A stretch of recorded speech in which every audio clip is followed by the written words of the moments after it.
Откако Груевски остана без работа како премиер, со што повеќе не е зафатен 24/7, тој најде начин како да го пополни слободното време, а и да заработи некој денар, за да не мора да продава имоти и плацеви. Имено како што е добро познато, сосема случајно Груевски откри дека им носи среќа на тие околу него. Моќ ја откри на патувањето во Кеон со сопругата, каде што им донесе среќа на ракометарите на Вардар.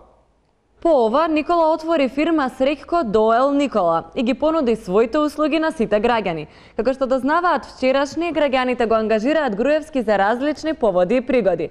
Нашиот фотограф фати неколку вакви моменти.